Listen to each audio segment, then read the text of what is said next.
Singapore has been making some big moves in the last 10 years. They've now defined themselves as a garden city. On this episode, we'll take a look at the world's tallest indoor waterfall. First announced by Prime Minister Hsien Loong at the National Day rally in 2005, Gardens by the Bay is an urban garden space built on reclaimed land as an iconic garden to define the city of Singapore.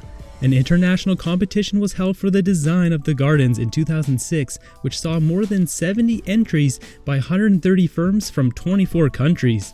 The winner was two British firms, Associates and Dominic White, who split the development of Bay South and Bay East gardens. The park pulls in over 8 million tourists a year. People flock to the two glass domes, which are greenhouse conservatories built to showcase the best of tropical horticulture. The flatter, larger dome is called the Flower Dome.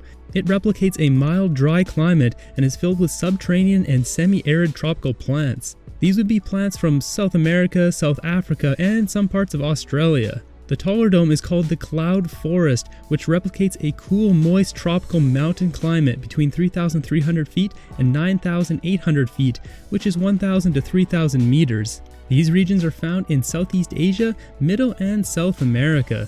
A massive garden spire is the center of attention in this dome that has a waterfall that cascades 115 feet or 35 meters to the bottom. A truly amazing waterfall, one that'll make for a great selfie.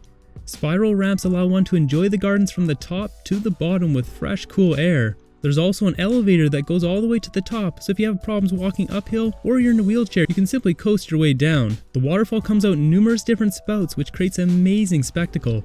Now all they need is some coffee and some Wi-Fi, and you can just chill there all day. Different levels within the Cloud Forest have different themes. Numerous different plants can be found throughout, such as ferns, peacock ferns, bromeliads, and orchids.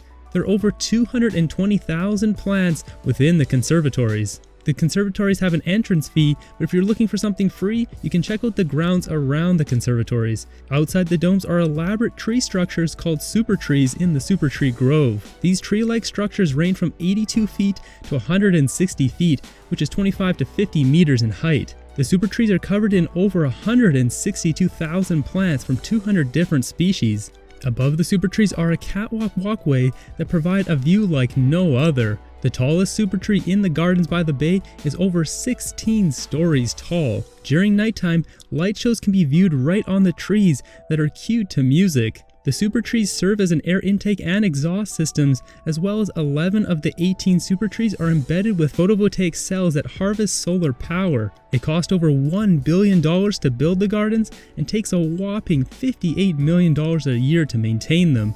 $28 million of that is for both conservatories. While this does seem like a lot, visitor numbers have been skyrocketing since the gardens have opened, with a current attendance around 8 million people annually. The current tourist price to enter the conservatories is $28, which is more than double the running costs even if only half the tourists went into the conservatories. Cities around the world are now looking to build something similar in their cities, hoping to have their own money gardens, as it's been dubbed. Have you guys ever been to Gardens by the Bay in Singapore? Do you want to go visit it? Let us know in the comments below. I hope you guys enjoyed this video. If you like the content, hit that subscribe button, and while you're at it, like the video. And until the next one, have a good one.